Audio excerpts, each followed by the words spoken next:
Assalamualaikum warahmatullahi wabarakatuh.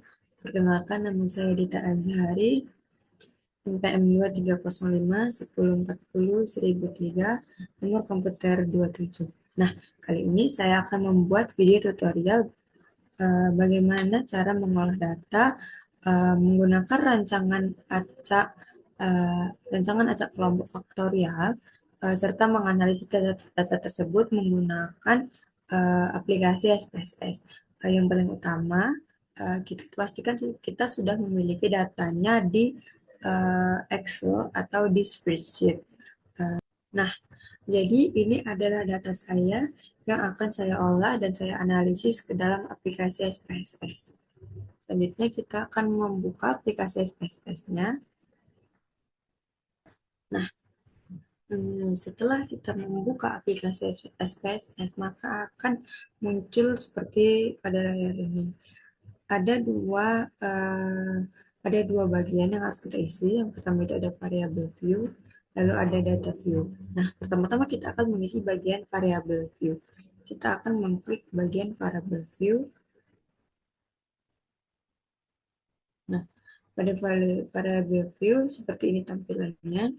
Kita akan mengisi di bagian kolom name. Yang pertama itu adalah faktor pertama pada data kita. Untuk saya itu faktor pertamanya itu faktor P.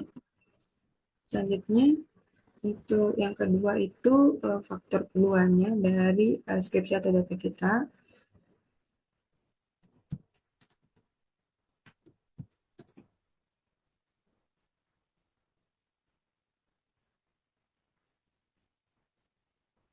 Lalu isi kelompok, karena ini rancangan acak kelompok.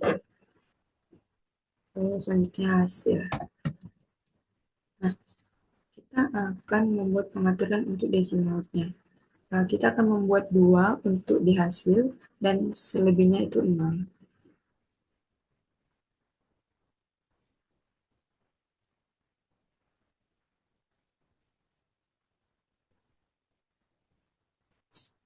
Selanjutnya, kita akan memberi label. Nah, pada faktor P, saya akan memberi label berupa pupuk organik.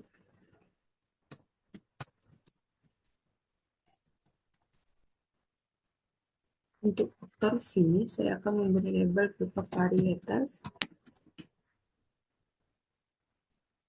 Lalu untuk hasil, itu diameter batang 7. Nah, pemberian label itu disesuaikan dengan hasil skripsi atau metode yang kita gunakan pada skripsi kita. Selanjutnya, kita akan mengisi bagian values. Untuk values dari faktor P, silakan kita klik none, klik ketiga, lalu akan muncul kotak value labels. Nah, untuk mengisi kotak value labels, pastikan kotak value labels diisi sesuai dengan faktor-faktornya. Kita akan mengisi kotak value labels ini sesuai dengan faktor pertama, perlakuan pada faktor pertama kita pada skripsi. Pada skripsi kita atau pada data kita. Untuk saya itu value satunya diberi label P1 sama dengan pupuk kompos.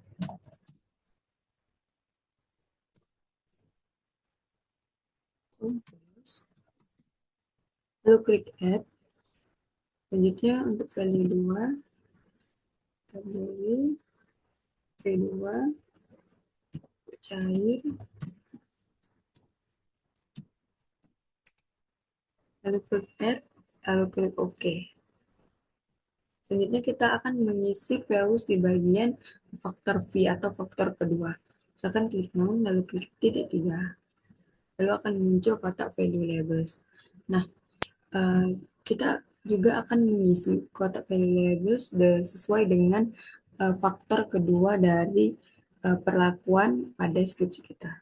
Yang pertama itu untuk skripsi saya, value 1, label 1, varietas 1, V1, sama dengan jagung, putih, cinnamon, lalu klik add. Untuk value 2, varietas 2, jagung, putih, ikan. Lalu klik add, lalu klik OK.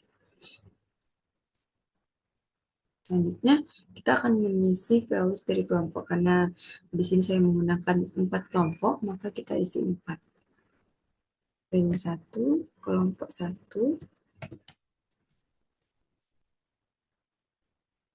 lalu klik add, value 2, kelompok 2,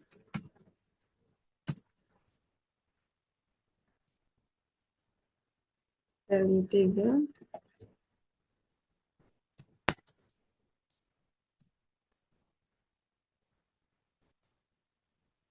klik add, lalu value 4, kelompok 4. Kelompok 4. Oke. Lalu klik add, lalu klik OK.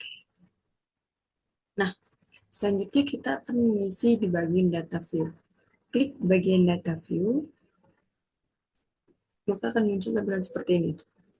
Nah, pada faktor P, faktor V, kelompok dan hasil diisi sesuai dengan data yang sudah kita dapat dari penelitian kita. Nah, data tersebut bisa kita copy dari Excel atau spreadsheet yang telah kita buat. Maka saya akan mengcopy data tersebut. Baik. Nah, ini data yang sudah saya copy. Selanjutnya kita akan menganalisis data ini.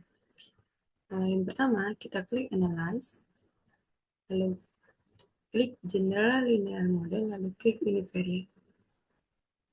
Setelah itu akan muncul kata Univariate. Untuk dependent variable, kita klik diameter batang, minggu 7,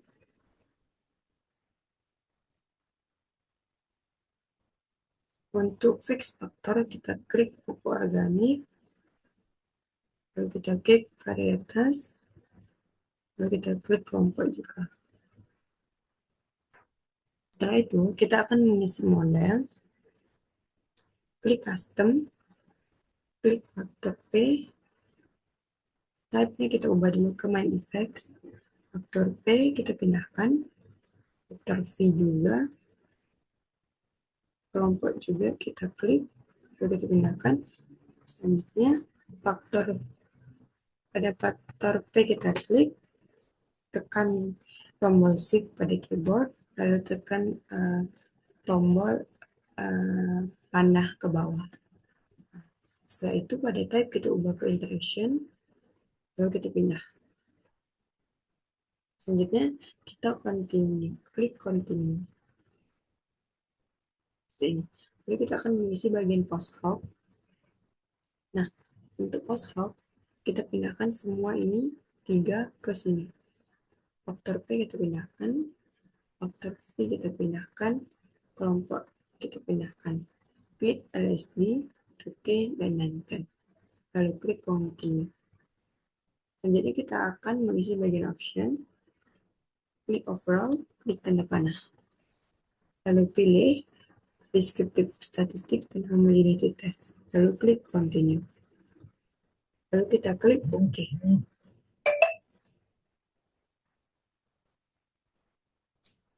Nah, nanti akan muncul output seperti ini. Nah, output ini dapat diubah menjadi file PDF. Bagaimana caranya? Seperti ini. Kita klik file, lalu klik export,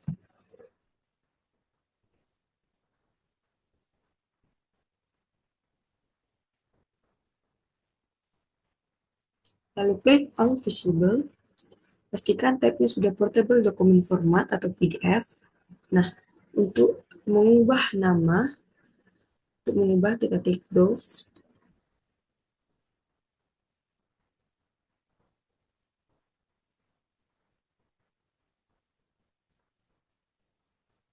Kita pilih di folder mana akan kita taruh. Kalau saya di Jumat 14 Putrancok, klik 2 kali. Nah, karena di sini sudah ada outputnya, maka saya akan membuat namanya menjadi output AF2 Rita Azhari. Menggunakan huruf kecil untuk penamaannya.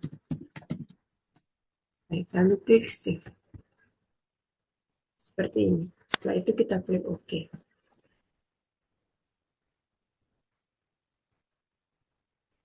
Nah, setelah kita klik OK, maka nanti file PDF-nya akan muncul pada penyimpanan kita, pada file kita di laptop. Demikian video tutorial yang dapat saya buat. Apabila ada kekurangan, saya mohon maaf. Saya akhiri. Wassalamualaikum warahmatullahi wabarakatuh.